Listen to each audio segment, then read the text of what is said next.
नमस्कार दोस्तों, स्वागत है आपका हमारे YouTube चैनल स्मार्ट टीचर्स में। आज हम बात करेंगे एक नई वर्कशीट के बारे में जो कि कक्षा 8 की है, ग्रेड 8 की है और वो वर्कशीट है 5 नंबर। 1 से 4 के वीडियो अपलोड कर दिए गए हैं।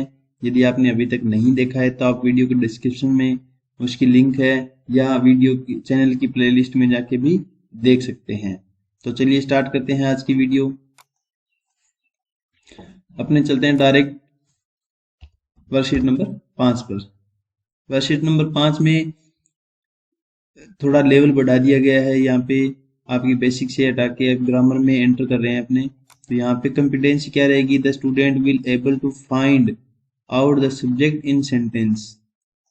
यहाँ पे आप किसी वाक्य के अंदर सेंटेंस में सब्जेक्ट को ढूंढ सकते हैं। उसको ढूंढ के आपको प्रैक्टिस करनी है। यहाँ पे सब्जेक्ट क्या होता है, सबसे पहले आपको यह समझना है। सब्जेक्ट वो होता है जो किसी वाक्य में क्रिया को परफॉर्म करता है, क्रिया को करके करता है ना। जो क्रिया को करने वाला कौन होता है? सब्जेक्ट होता है। सब्जेक्ट को हिंदी में कहते हैं कर्ता।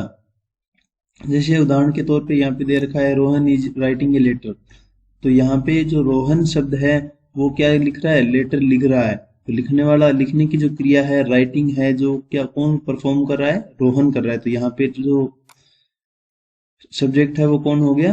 रोहन हो गया। यहाँ पे Malhar is playing kabaddi. Play, play माने खेलना। यहाँ पे क्रिया है प्ले और इसको परफॉर्म कौन कर रहा है? मल्हार। तो यहाँ पे मल्हार है वो क्या है? एक सब्जेक्ट है।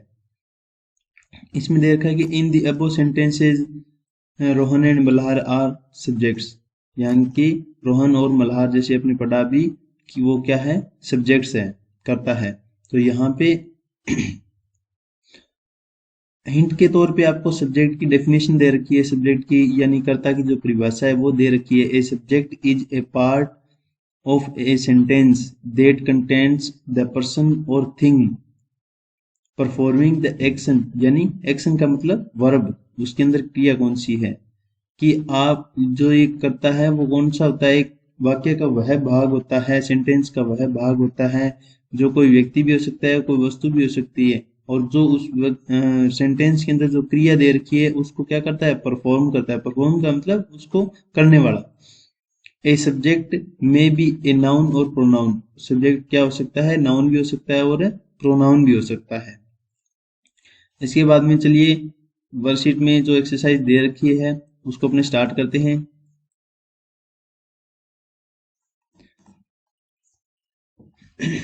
यहाँ पे आपको करना क्या है? सबसे पहले क्वेश्चन नंबर 1 के अंदर underline the subjects in the following sentences.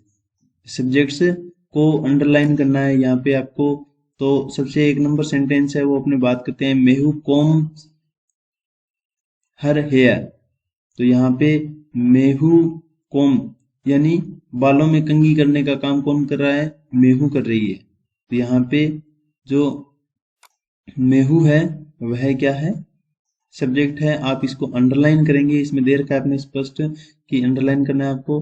I am singing a song. I am singing a song. Sing यानी गाना। ठीक है, मैं एक गाना गा रहा हूँ या गा रही हूँ। ठीक है, तो यहाँ पे आपने अभी पढ़ा कि नाउन और प्रोनाउन एक सब्जेक्ट हो सकते हैं। तो यहाँ पे ये जो आई है वो क्या है? एक प्रोनाउन है। तो आप इसको अंडरलाइन कर देंगे। यहाँ पे आई है यानी मैं गा रहा हूँ, यानी कि तो आई है वो क्या है? एक सब्जेक्ट के रूप में परफॉर्म कर रहा है यहाँ पे। अनु इज डूइंग हर होमवर्क। तो डू माने करना और होमवर्क गृह कार्य कर रही है अनु। तो यहाँ पे गृह कार्य कौन कर रही है? अनु। आप इसको अंडरलाइन कर देंगे क्योंकि ये वाक्य का, सेंटेंस का क्या है? सब्जेक्ट है। They are watching TV.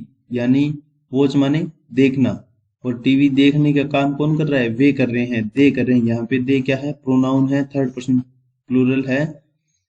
तो यहाँ पे प्रोनाउन क्या हो जाएगा? सब्जेक्ट हो जाएगा आपका। इसके बाद में we had left for Banswara. हम बांसवाड़ा के लिए निकल चुके। तो यहाँ पे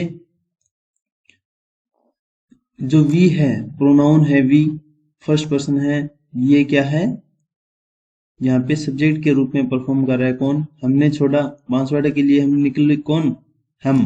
तो यहाँ पे वी जो है सब्जेक्ट के रूप में परफॉर्म कर रहा है। तो इसको आप अंडरलाइन कर देंगे। इसके बाद में आप देखेंगे कि नानू स्पीक इंग्लिश, स्पीक का अर्थ होता है बोलना, तो यहाँ पे इंग्लिश अंग्रेजी कौन बोलता है, नानू। तो यहाँ पे जो ये है जो बॉक्स में दिखा रखा है मैंने, वो क्या है, यहाँ पे सब्जेक्ट के रूप में परफॉर्म कर रहा है, तो आप इसको अंडरलाइन कर देंगे। इसके बाद में ही स्वीप्स द फ्लोर, कि वह फ्लोर है उसको साफ करता है, फर्श को साफ करता है, तो यहाँ पे वह जो है ही, थर्ड पर्सन सिंगुलर, ये है इसका सब्जेक्ट सेंटेंस का। अब देखिए एक थोड़ा सा बदलाव आने वाला है। एक कोबलर मेंस शूज, यहाँ पे एक कोबलर है, ये पूरा एक सब्जेक्ट के रूप में आया है, ये पूरा एक सब्जेक्ट है, न कि ए है और न ही ये कोबलर है। आपको ये ए कोबलर दोनों है, वो दोनों ही सब्जेक्ट के रूप में, एक पूरा सब्जेक्ट कोई एक शब्द नहीं होगा, सब्जेक्ट एक से अधिक भी हो सकते हैं। तो यहाँ पे ए कोबलर है, वो एक सब्जेक्ट है, तो आप इन दोनों को अंडरलाइन करेंगे, ए आर्टिकल भी साथ में लेंगे और कोबलर को भी साथ में लेंगे, दोनों को अंडरलाइन कर देंगे। अब इसी प्रकार आगे आया my mother goes to temple daily, मेरी माता डेली मंदिर जाती है, तो यहाँ पे माई मदर है, तो ये पूरा कि माता और माता मेरी माता, तो यहाँ पे जो माई मदर है वो है सेंटेंस का सब्जेक्ट है, तो आप दोनों को अंडरलाइन साथ में करेंगे। इसके बाद में राज हैज रिटन ए पोइम, तो यहाँ पे जो राज शब्द है, जो किसी लड़के का नाम है, वह क्या है, इस सेंटेंस का सब्जेक्ट है, आप इसको अंडरलाइन कर देंगे। इसी प्रकार आपने पूरे 10 सेंटेंस है उनके क्या है, सब्जेक्ट को अंडरलाइन कर दिया है। इसके बाद में नेक्स्ट क्वेश्चन पे चलते हैं अपने। नेक्स्ट क्वेश्चन में अपने को करना क्या है, fill in the blanks with the subject in the following sentences. आपको ये जो बॉक्स है नीचे नीचे जो बॉक्स दे रखा है आपको, ये इसमें अलग अलग प्रकार के दे रखे हैं, कुछ शब्द दे रखे हैं जो नाउन भी है, कुछ प्रोनाउन भी है, कुछ दोनों है। जैसे ये है माय पेरेंट्स, तो यहाँ पे इसके साथ में पॉजेसिव एडजेक्टिव भी लगा हुआ है, तो आप इन चीजों को ध्यान में रखते हुए इनका वाक्य में प्रयोग करना है। कौन से वाक्य में जो सुटेबल होगा, जिस वाक्य में सही जमेगा, उसी में आपको वो करना है। तो चलिए स्टार्ट करते हैं 1 नंबर वाक्य से। Are an intelligent boy, Khalistan are an intelligent boy, यहाँ पे लड़के की बात हो रही है, तो आप ये समझिए यहाँ पे हिम लड़के के लिए आता है, लेकिन यह एक सब्जेक्ट के रूप में कभी नहीं आ सकता, ये ऑब्जेक्टिव होता है हमेशा, आप ये ध्यान रखना, ये कभी नहीं आएगा, इसमें आएगा ही नहीं है। तो इसके बाद में अंश आर एन इंटेलिजेंट बॉय, लेकिन यहाँ पे आर दे रखा है, आर बहुवचन के साथ में आता है, इसलिए यहाँ पे अंश अकेला नहीं आ सकता सब्जेक्ट के रूप में, क्योंकि सब्जेक्ट अपने को कैसा चाहिए, बहुवचन चाहिए। यहाँ पे इसके बाद में देख सकते हैं आप you are an intelligent boy, ये आप लिख सकते हैं, क्योंकि यू एक प्लूरल है, सेकंड पर्सन प्लूरल, तो यहाँ पे यू के साथ में आर भी सही जमेगा और यू एक लड़का भी हो सकता है। तो इसी प्रकार यहाँ पे क्या भर देंगे, अपने यू भर देंगे, यहाँ पे यू भर देंगे। इसके बाद में blank is driving A car, यानी खालिस्तान में इज ड्राइविंग ए कार, कौन ड्राइव कर सकता है, यहाँ पे देखो हिम तो आएगा ही नहीं, मैंने आपको पहले ही कह दिया कि हिम तो आ ही नहीं सकता। इसके बाद में अंश ड्राइव कर सकता है कार को, अंश इज ड्राइविंग ए कार, यहाँ पे आप अंश को फिल कर देंगे। इसके बाद में is grazing in the field, graze का अर्थ होता है चरना, तो चरता कौन है, यहाँ पे हिम, अंश तो आ ही चुका है पहले से, यू भी आ चुका है, आप इन तीनों को कट कर सकते हैं अलग से। इसके बाद में एक काऊ, माई पेरेंट्स, डॉग और हर भी नहीं आएगा, ठीक है। तो आप देख सकते हैं कि आई ग्रेजिंग नहीं हो सकता, डॉग्स ग्रेजिंग, क्योंकि डॉग्स चरते थोड़ी है, माई पेरेंट्स ये भी नहीं हो सकता, तो यहाँ पे सुटेबल क्या है, ए काऊ, यहाँ पे क्या आएगा, a cow is grazing in the field. इसके बाद में 4 नंबर सेंटेंस है, bark at the strangers, bark का अर्थ होता है भौंकना, और भौंकते कौन है, कौन भौंकते हैं, कुत्ते, तो यहाँ पे देखो डॉग्स, तो डॉग्स यहाँ पे यहाँ भर दोगे, सिंपल सा है बिल्कुल। अगर आपको बार्क किस वर्ब है इसकी पहचान हो गई तो आप आराम से इसको भर सकते हैं। इसके बाद में नेक्स्ट सेंटेंस है, लास्ट है, have done my homework, my self.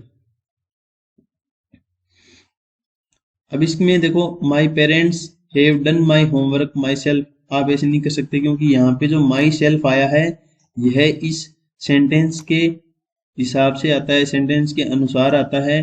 तो यहाँ पे ये माई सेल्फ है, ये आई का रिफ्लेक्सिव है, तो यहाँ पे आई आना जरूरी है, क्योंकि आई नहीं आएगा तो आई का रिफ्लेक्सिव यहाँ पे उपयोग नहीं होगा। यदि मान लीजिए यहाँ पे माई पेरेंट्स आता, ठीक है, यदि मान लो यहाँ पे अंश आता, तो अंश आता तो यहाँ पे आपको हिमसेल्फ करना होता, क्योंकि अंश एक लड़का है और लड़के का प्रोनाउन ही होता है और ही का रिफ्लेक्सिव हिमसेल्फ होता है।